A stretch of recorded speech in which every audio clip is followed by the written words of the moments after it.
Une amie divorcée a conseillé à ma femme d'ouvrir légèrement notre mariage pour se redécouvrir et tricher. Vengeance. Oh, tu vois, j'ai payé pour ses protéines et il est devenu ton petit déjeuner au lit. Les papiers du divorce devaient arriver mardi prochain.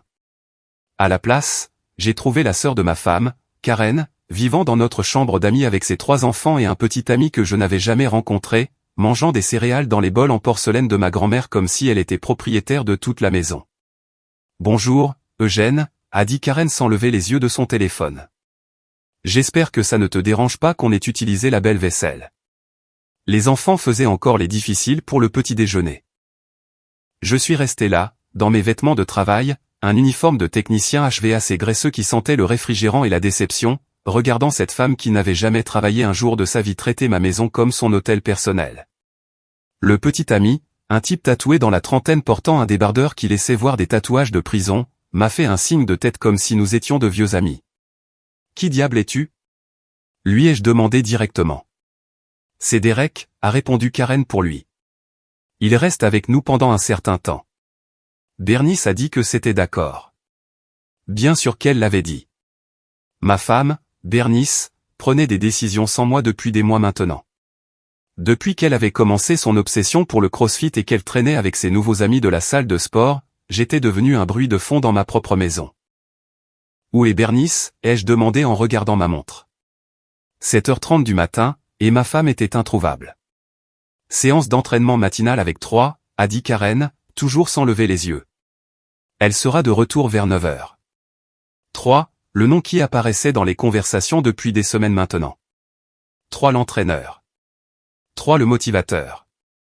3 la raison pour laquelle ma femme avait soudainement besoin de prendre une douche immédiatement après être rentrée de la salle de sport. J'ai attrapé ma tasse de café, celle qui disait « le papa le plus passable du monde » que mes fils m'avaient offerte pour plaisanter, et je me suis dirigé vers la porte. Une autre journée à réparer les climatiseurs cassés des autres pendant que ma propre vie s'effondrait. À l'atelier, mon ami Harold a levé les yeux du moteur qu'il était en train de reconstruire. « Tu as l'air mal en point, Eugène. Qu'est-ce qui te tracasse maintenant ?» Karen a emménagé avec son petit ami et ses enfants. Bernice ne m'a même pas demandé. Harold a sifflé doucement. « C'est la sœur qui t'a emprunté $5000 l'année dernière et ne les a jamais remboursés ?» La même. Je me suis assis lourdement sur une caisse de lait que nous utilisions comme chaise. Elle traite ma maison comme une pension de famille gratuite. Et Bernice agit comme si j'étais le problème parce que je ne suis pas ravi de la situation. C'est quand la dernière fois que toi et Bernice avez vraiment parlé ? Genre, vraiment parlé. J'y ai réfléchi. Honnêtement, je ne m'en souviens pas. Elle est toujours à la salle de sport, avec ses amis de la salle de sport ou en train de parler de la salle de sport. Tout tourne autour de son nouveau style de vie et de combien elle se sent mieux maintenant qu'elle prend soin d'elle. J'ai fait des guillemets avec mes doigts. Qu'est-ce que ça veut dire ? Ça veut dire que je fais apparemment partie de l'ancienne vie qu'elle essaie de laisser derrière elle. Mon téléphone a vibré avec un texto de Bernice. N'oublie pas le dîner avec Salvador et Franklin ce soir, 19h. Essaie de ne pas nous mettre dans l'embarras. Mes 2 fils aînés, Salvador, 29 ans, travaillait comme agent immobilier et ne manquait jamais une occasion de rappeler à tout le monde combien d'argent il gagnait. Franklin, 26 ans, avait un problème de jeu dont je l'avais sorti 3 fois au cours de la dernière année. Tous 2 avaient hérité du talent de leur mère pour me faire sentir comme une déception. Dîner de famille ce soir, ai-je dit à Harold. J'ai hâte d'entendre ce que je fais de mal cette semaine. Peut-être que ce ne sera pas si terrible. J'ai ri, mais il n'y avait aucune humeur là-dedans. Harold, la sœur de ma femme vit dans ma chambre d'amis avec son petit ami ex-dollar. Ma femme passe plus de temps avec son entraîneur qu'avec moi, et mes fils n'appellent que quand ils ont besoin d'argent. Comment exactement ça pourrait s'améliorer ? Ce soir-là, je suis rentré à la maison pour trouver la maison pleine de gens que je reconnaissais à peine. Les amis de la salle de sport de Bernice étaient là. Shea et Mindy, 2 femmes qui avaient l'air de vivre de poudre de protéines et de potin. Le petit ami de Karen, Derek, tenait salon dans mon salon, racontant des histoires sur son séjour en détention provisoire à mon plus jeune fils, Damien, comme si c'était des histoires de guerre. « Eugène » a crié Bernice quand elle m'a vu. « Te voilà. Viens saluer tout le monde correctement. » Elle avait l'air différente, plus tendue, plus musclée, mais aussi plus dure en quelque sorte. La femme que j'avais épousée il y a 25 ans avait des contours doux, un rire facile. Cette version de Bernice avait l'air d'être toujours prête à se battre. Je connais tout le monde, ai-je dit. C'est ma maison. Ne sois pas antisocial, a-t-elle dit en me saisissant le bras et en me tirant vers la cuisine. Shea et Mindy me parlaient justement de cette incroyable retraite pour couple qu'elles ont faite. Peut-être qu'on devrait envisager quelque chose comme ça. Dans la cuisine, j'entendais les femmes parler. Je dis juste, disait Shea, un homme qui ne prend pas soin de lui abandonne en gros son mariage. Exactement, a acquiescé Mindy. Jean, c'est quand la dernière fois que Jen a même essayé de faire de l'exercice, de bien s'habiller ou, tu sais. Elle a baissé la voix, mais pas assez. Point de faire un effort dans la chambre à coucher. Je suis resté figé. Elle parlait de ma vie amoureuse dans ma cuisine lors de ce qui était censé être un dîner de famille. Oh mon Dieu, Harry Bernice. Ne me lancez pas là-dessus. Je n'arrête pas de lui dire que ce n'est pas parce qu'il peut réparer un climatiseur qu'il sait comment gérer tout ce qui a besoin d'attention. Les femmes ont éclaté de rire. Je suis resté là, tenant une bière que je ne voulais plus, écoutant ma femme se moquer de notre vie intime devant ses amis. Salvador est apparu à côté de moi. Papa, il faut qu'on parle. De quoi? De toute cette situation. Maman nous a parlé des problèmes que vous avez eus. Quels problèmes? Franklin nous a rejoints, l'air mal à l'aise. Écoute, papa, on ne prend pas parti, mais peut-être que tu devrais considérer que maman a raison sur certaines choses. Sur quoi? Sur le fait que tu n'évolues pas avec elle, a dit Salvador prudemment. Elle a travaillé sur elle-même, est devenue plus saine, a élargi son cercle social. Peut-être que tu devrais essayer de suivre. J'ai regardé mes fils, deux hommes faits qui venaient encore me voir quand ils avaient besoin d'argent, me donnant des conseils relationnels. Suivre comment? Je ne sais pas, inscris-toi à une salle de sport, achète de nouveaux vêtements, arrête d'agir comme si tu étais déjà à la retraite. Depuis le salon, j'ai entendu la voix de Derek devenir plus forte. Alors, j'ai dit au gardien, tu peux me fouiller autant que tu veux, mais tu ne trouveras rien parce que je suis plus malin que tu ne le penses. C'est fascinant, ai-je dit à mes fils. Le petit ami de la sœur de votre mère régale nos invités d'histoires de prison. Votre mère est dans la cuisine en train de dire à ses amis que je suis nul au lit, et vous deux, vous pensez que c'est moi qui dois changer. Papa, Damien s'est approché de nous, l'air plus jeune que ses 23 ans. Peut-être qu'on pourrait tous essayer de bien s'entendre, pour le bien de maman. Pour le bien de maman? J'ai hoché la tête lentement. D'accord, parce que Dieu nous en préserve de considérer ce qui pourrait être bon pour le bien de papa. Bernice est apparu avec ses amis à sa suite. Eugène, Shea me posait justement des questions sur ton travail. Raconte-lui ce gros chantier commercial que tu as fait le mois dernier. Je répare des climatiseurs, ai-je dit sèchement. Ils tombent en panne. Je les répare. Ce n'est pas très excitant. Il est modeste, a dit Bernice, mais sa voix avait une pointe d'agacement. Eugène est très bon pour réparer les choses. C'est juste dommage qu'il ne soit pas aussi bon pour les entretenir. Plus de rire de la part de ses amis. Mes fils avaient l'air embarrassés, mais pas pour moi. Ils avaient honte de moi. Vous savez quoi? J'ai posé ma bière. Je crois que je vais sauter le dîner. Vous avez tous l'air de bien vous amuser sans moi de toute façon. Eugène, ne sois pas dramatique, a dit Bernice. Dramatique? Le petit ami de ta sœur raconte des histoires de prison dans notre salon. Tes amis discutent de notre vie amoureuse dans notre cuisine, et nos fils me donnent des conseils de développement personnel. Mais c'est moi qui suis dramatique? Je me suis dirigé vers les escaliers, mais Salvador m'a attrapé le bras. Papa, allez. Nous sommes une famille, n'est-ce pas? J'ai regardé autour de la pièce. Parce que d'où je me tiens, on dirait que je suis juste le type qui paie pour tout pendant que tout le monde vit sa meilleure vie. Cette nuit-là, allongé dans le lit à côté de Bernice, qui envoyait des textos à quelqu'un à 23h30, j'ai pris une décision. Si ma famille voulait me traiter comme si j'étais invisible, il était peut-être temps de leur montrer ce que « invisible » signifiait vraiment. Le lendemain matin, j'ai appelé mon avocat. Eugène, Tom Patterson s'occupait de mes affaires juridiques depuis 10 ans. Que puis-je faire pour vous? Je veux savoir comment séparer mes finances de celles de ma femme. Et je veux savoir comment expulser des gens de ma propriété. Parlons-nous de divorce? Nous parlons de moi prenant le contrôle de ma propre vie. 3 semaines plus tard, le plan était en marche. J'avais discrètement déplacé l'argent de mon héritage, l'argent de la succession de mon père qui se trouvait sur notre compte joint, vers un compte séparé à mon nom uniquement. J'ai consulté Tom sur mes droits concernant les invités à la maison. Et j'avais commencé à tout documenter. La partie documentation a été plus facile que prévu.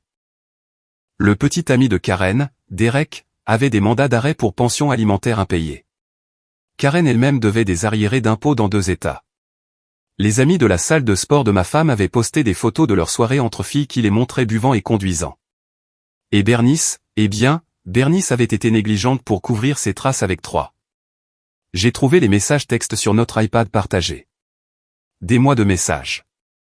Pas seulement sur les entraînements. J'ai hâte de te voir demain. Eugène travaille encore tard. Ce que tu as fait avec ta langue.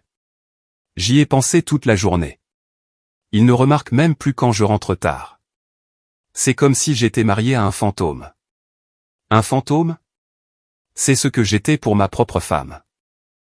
Un fantôme qui payait l'hypothèque, réparait les appareils électroménagers et fournissait l'argent pour son abonnement à la salle de sport afin qu'elle puisse rencontrer des hommes qui n'étaient pas des fantômes. J'ai fait des captures d'écran de tout et je me les suis envoyées. Puis j'ai commencé à planifier. L'occasion s'est présentée plus tôt que prévu. Bernice a annoncé qu'elle voulait m'organiser une fête d'anniversaire surprise pour mes 50 ans. Ce sera amusant, a-t-elle dit.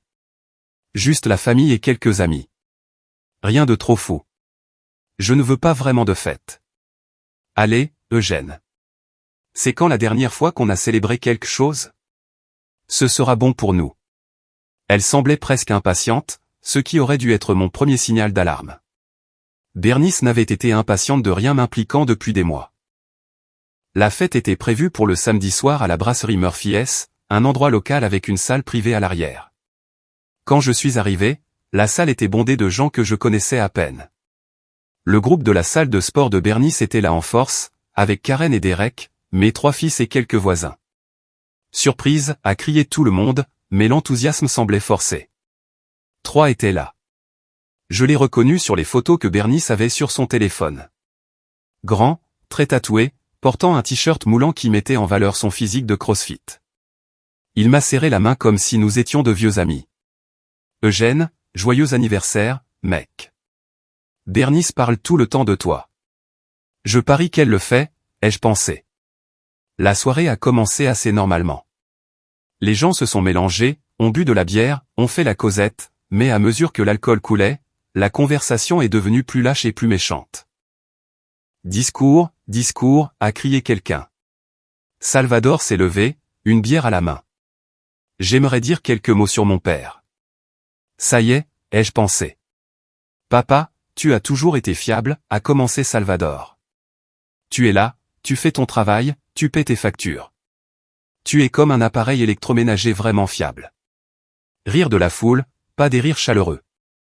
Et comme la plupart des appareils électroménagers, a ajouté Franklin, tu n'es pas très excitant, mais tu nous manquerais probablement si tu tombais complètement en panne. Plus de rire. J'ai regardé Bernice, m'attendant à ce qu'elle mette fin à cela, mais elle souriait.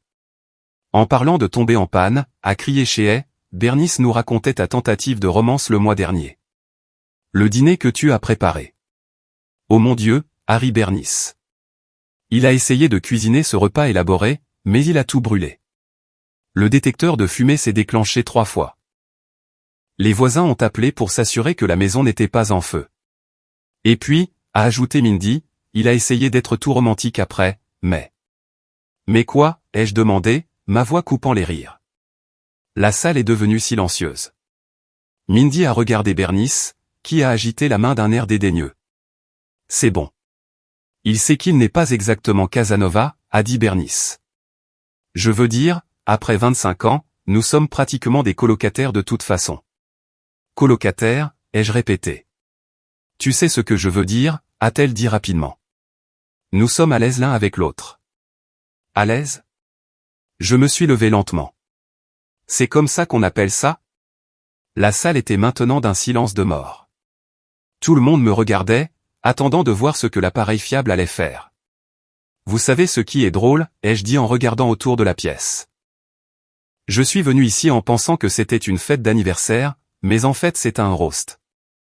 Un roast où ma femme dit à des inconnus que je suis ennuyeux au lit, mes fils me comparent à un appareil cassé, et tout le monde rit de ma déception. Eugène, a dit Bernice, tu es trop sensible. Ah oui?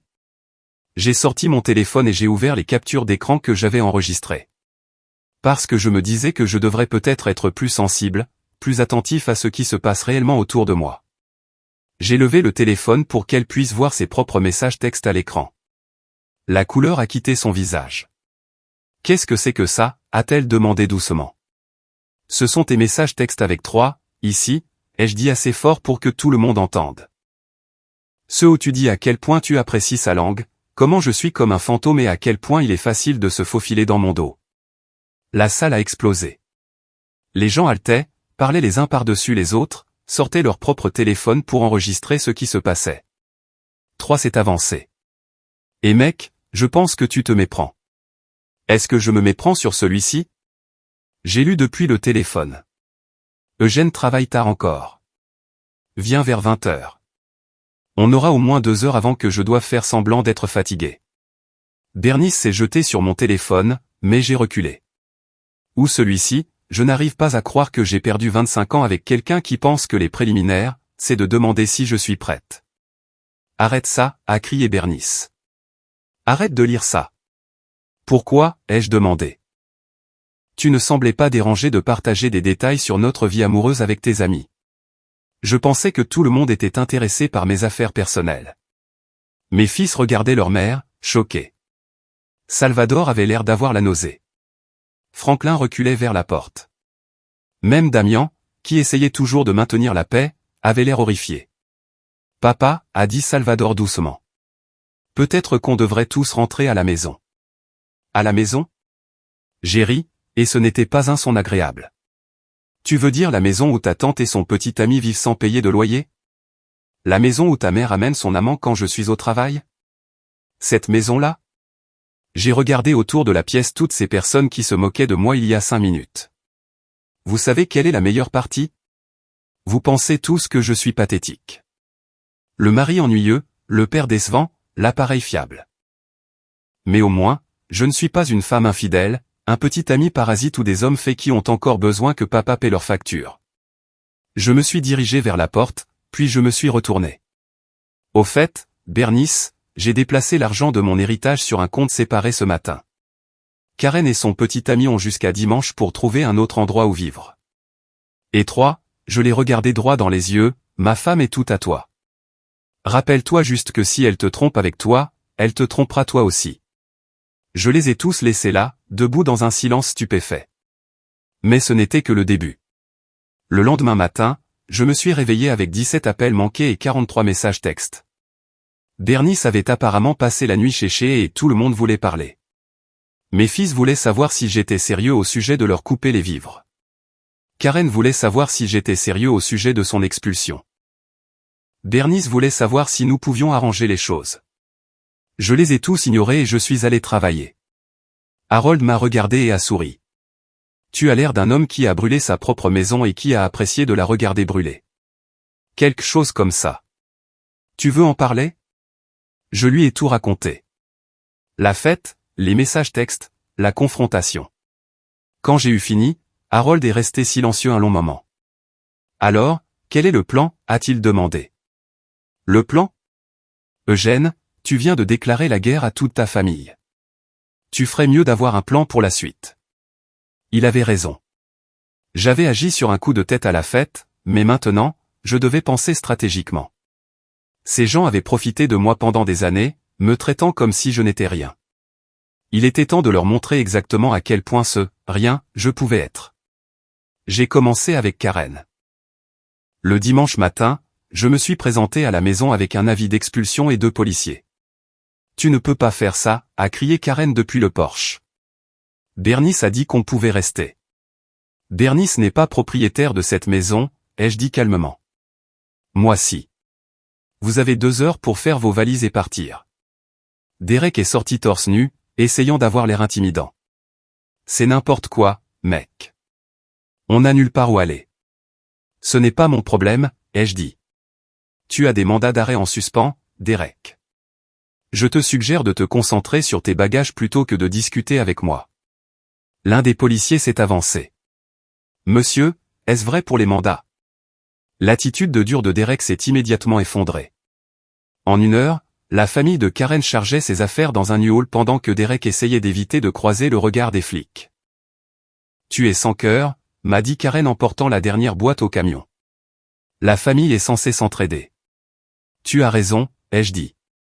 La famille est censée s'entraider, pas profiter de la famille. Ensuite, je me suis occupé de la situation financière de mes fils. J'ai d'abord appelé Salvador. Papa, Dieu merci, a-t-il dit en répondant. Il faut qu'on parle de maman. Elle est au plus mal. Elle pleure depuis tout le week-end. Je n'appelle pas pour ta mère, ai-je dit. J'appelle pour te faire savoir que je ferme le compte joint que j'utilisais pour aider avec tes mensualités de prêt immobilier. Silence. Qu'est-ce que tu veux dire?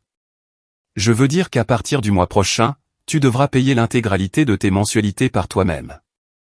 La même chose vaut pour les dettes de jeu de Franklin et les frais de scolarité de Damien. Vous êtes tous des adultes. Il est temps que vous commenciez à agir comme tel. Papa, tu ne peux pas être sérieux. Je ne peux pas payer mon prêt sans ton aide. Alors tu aurais peut-être dû y penser avant de passer ma fête d'anniversaire à me comparer à un appareil cassé. C'était juste. On plaisantait. Tu sais qu'on ne le pensait pas, le problème, Salvador, c'est que je pense que vous le pensiez. Je pense que vous me voyez tous comme rien de plus qu'une source d'argent. Eh bien, la banque est fermée. J'ai raccroché et j'ai immédiatement appelé Franklin. Papa, il semblait paniqué. Salvador vient de m'appeler. S'il te plaît, dis-moi que tu ne nous coupes vraiment pas les vivres. Je vous coupe vraiment les vivres. Mais je dois 12 000 $ à des gens très sérieux. Ils n'accepteront pas, mon père est en colère contre moi comme excuse pour ne pas payer. Alors tu ferais mieux de trouver comment réunir 12 000 $. Comment suis-je censé faire ça? Trouve un travail, Franklin. Un vrai travail, pas le poker. Papa, s'il te plaît. Je sais qu'on a merdé à la fête, mais... Vous n'avez pas merdé à la fête, Franklin. Vous m'avez montré exactement qui vous êtes vraiment. Vous tous. Les appels de Damien ont été plus difficiles. Il était le plus jeune, et il avait toujours été le plus décent de mes 3 fils, mais il avait aussi été le plus dépendant de mon soutien financier. Papa, a-t-il dit quand j'ai finalement répondu. Je ne comprends pas ce qui se passe. Maman reste chez tante Chéet. Salvador parle de vendre sa maison. Franklin panique à propos d'une dette. Qu'est-ce qui se passe? Ce qui se passe, c'est que j'en ai marre d'être pris pour acquis. Mais je ne t'ai jamais pris pour acquis. J'ai toujours apprécié tout ce que tu as fait pour moi. Vraiment? Parce qu'à la fête, tu es resté là à regarder tes frères m'humilier. Et tu n'as pas dit un mot. Je ne savais pas quoi dire. J'étais choqué par toute l'histoire. Tu étais choqué que ta mère me trompe ou choqué que je me sois enfin défendu? Longue pause. Les deux, je suppose. Eh bien, voici autre chose qui pourrait te choquer. Je ne paie plus pour tes études. Si tu veux finir ton diplôme, tu devras trouver comment le faire par toi-même. Papa, il ne me reste qu'un semestre. Alors tu ferais mieux de le faire compter. Le mercredi, toute la famille était en mode crise. Bernice avait emménagé temporairement chez Chéet, mais ce n'était clairement pas une solution à long terme. Salvador essayait frénétiquement de refinancer son prêt immobilier. Franklin avait pris un emploi dans un centre d'appel, travaillant 12 heures par jour pour essayer de rembourser sa dette de jeu. Et Damien avait abandonné l'université pour trouver un emploi à plein temps. Je me sentais un peu coupable pour Damien, mais pas assez pour changer d'avis. Parfois, les gens ont besoin d'apprendre que les actions ont des conséquences. La vraie satisfaction est venue en regardant le cercle social de Bernice imploser. Le mot s'était répandu sur la confrontation de la fête, et apparemment tout le monde n'était pas aussi favorable à l'adultère que Bernice l'avait prévu. La salle de sport, où elle travaillait comme instructrice, a commencé à recevoir des plaintes de membres qui n'approuvaient pas son comportement. Il s'est avéré que 3 couchaient avec au moins 2 autres femmes mariées de la salle de sport. Et quand cette nouvelle est sortie, tout l'endroit est devenu un foyer de drame et de récrimination. Chez Emma appelé jeudi. Eugène, ça a assez duré. Bernice est détruite. Elle mange à peine. Elle ne dort pas. Tu as fait passer ton message. Vraiment? Quel message? Que tu es en colère à propos de l'affaire. On a compris. Mais cette approche de la terre brûlée n'aide personne. Ça m'aide moi. Comment détruire ta famille Telltale? Chérie, laisse-moi te demander quelque chose. À la fête, quand toi et Mindy faisiez des blagues sur ma vie amoureuse, est-ce que tu as pensé que je pourrais vous entendre? On était juste. On avait bu. Et quand mes fils me traitaient d'appareil cassé, tu as trouvé ça drôle? C'était juste des paroles de fête, Eugène. Les gens disent des choses qu'ils ne pensent pas quand ils essaient d'être divertissants. Mais voilà le truc. Je pense qu'ils le pensaient. Je pense que vous me voyez tous comme cette figure pathétique qui existe pour payer les factures, réparer les choses et prendre tous les torts. Eh bien, j'en ai fini d'être ce type. Alors, que veux-tu? Tu veux que Bernice implore ton pardon? Je veux que Bernice fasse face aux conséquences de ses choix, tout comme je fais face aux conséquences des miens. Vendredi soir, j'étais à l'atelier d'Harold pour l'aider à reconstruire une transmission quand Bernice est arrivée. Elle avait l'air terrible. Les yeux rouges, les joues creuses, comme si elle n'avait pas dormi depuis des jours. Eugène, il faut qu'on parle. Harold m'a regardé et j'ai hoché la tête. Il s'est essuyé les mains sur un chiffon et s'est dirigé vers la porte. Je serai chez Murphy S si tu as besoin de moi. Quand nous avons été seuls, Bernice s'est assise sur la caisse de lait et a commencé à pleurer. Je suis désolée, a-t-elle dit. Je suis tellement désolée pour tout. L'affaire, la fête, tout. Je sais que je t'ai fait du mal. Oui, tu m'en as fait. S'il te plaît, pouvons-nous essayer de régler ça? J'ai rompu avec 3. J'ai quitté la salle de sport. Je suis prête à faire tout ce qu'il faut pour arranger ça. J'ai regardé ma femme, cette femme que j'avais aimée pendant 25 ans, qui était devenue une étrangère. Bernice, tu te souviens de notre jour de mariage? Bien sûr.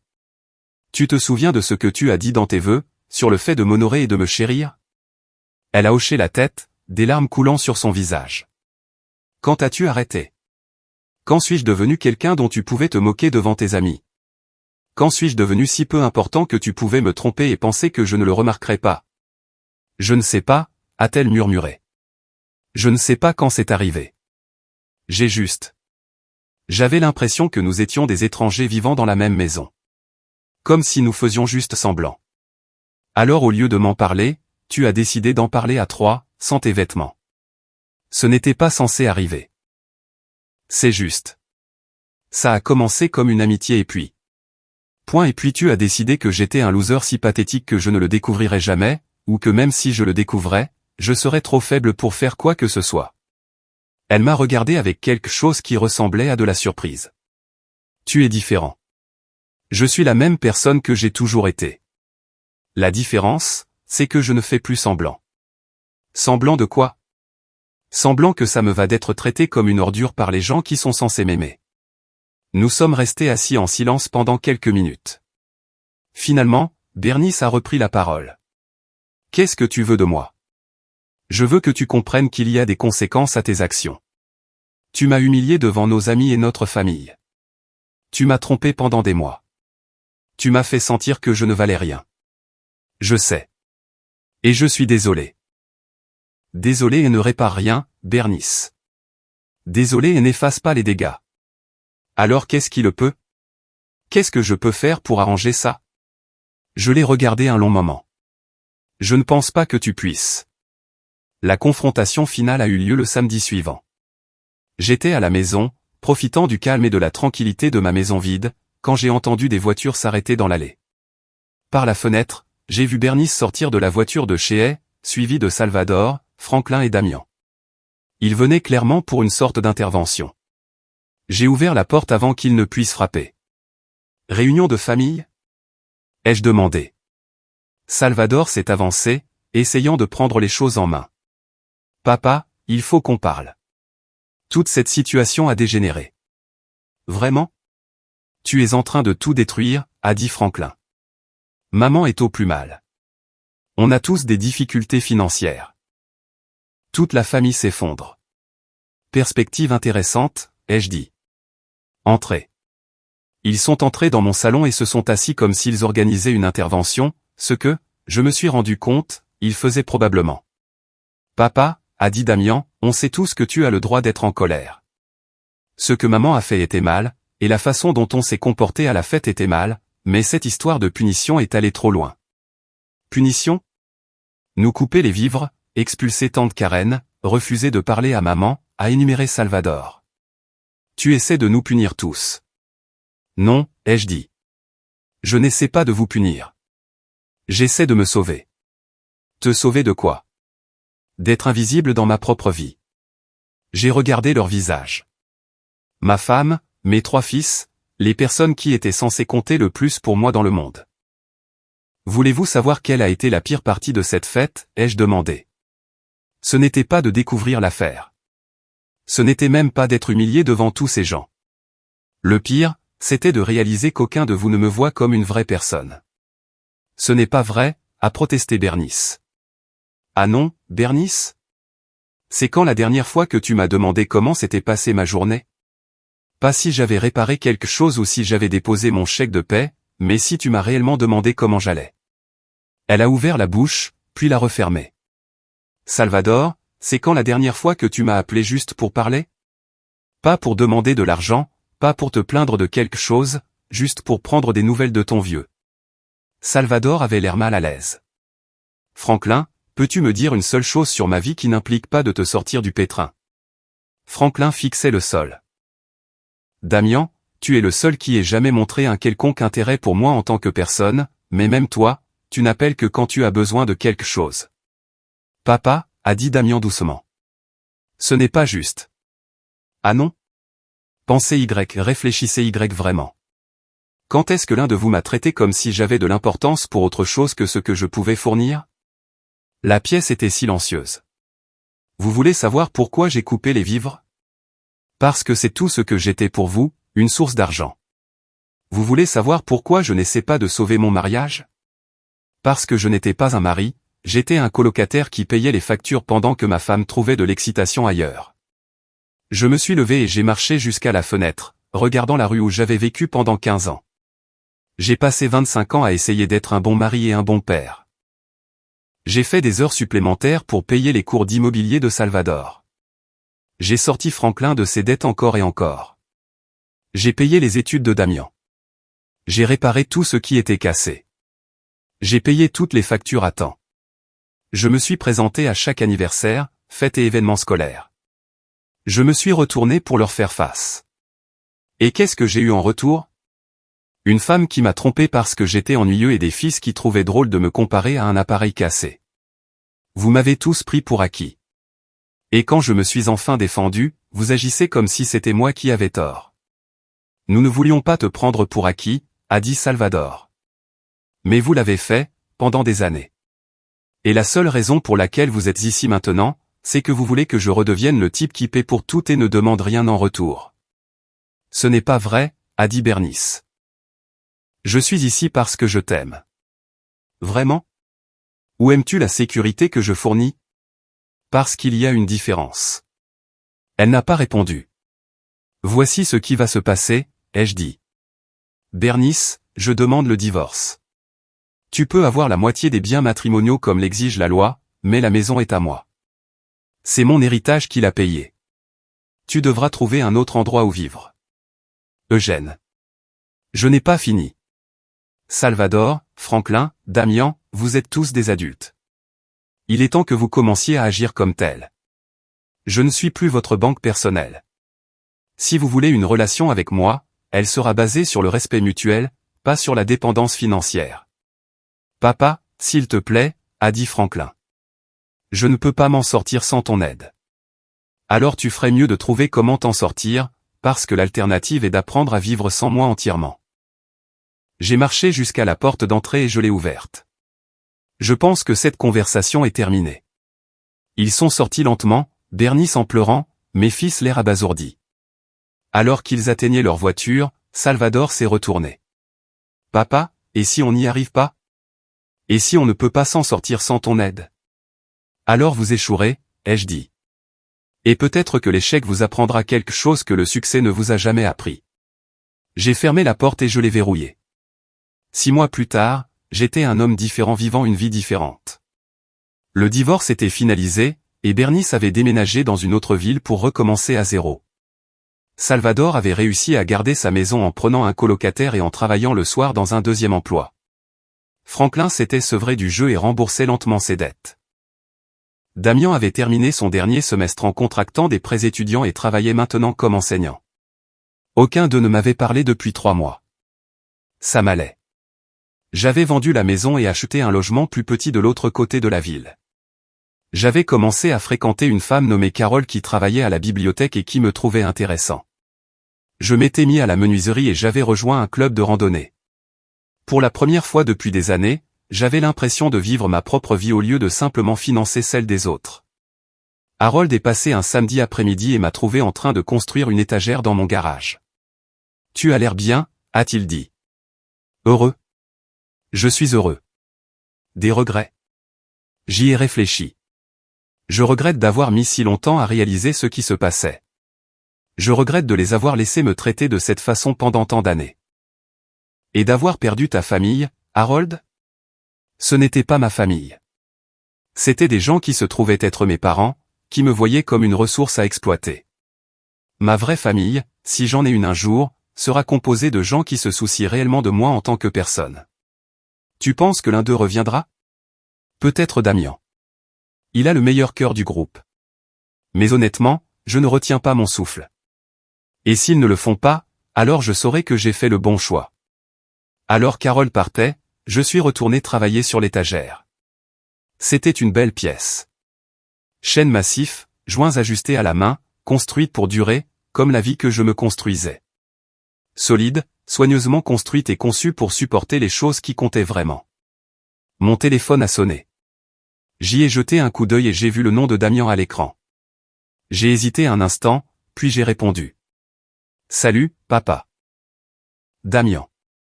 Je me demandais, est-ce que tu voudrais qu'on déjeune ensemble un de ces jours ? Juste pour parler. Pas d'argent ou de drames familiaux. Juste pour parler. J'ai souri. J'aimerais beaucoup ça. Bien. Que dirais-tu de samedi prochain ? Samedi prochain, c'est parfait. Après avoir raccroché, je suis retourné travailler sur l'étagère. Peut-être que je n'avais pas tout perdu, après tout. Peut-être que j'avais juste enfin appris la différence entre être nécessaire et être apprécié. Et peut-être, juste peut-être, que cela valait tout ce que ça m'avait coûté d'apprendre.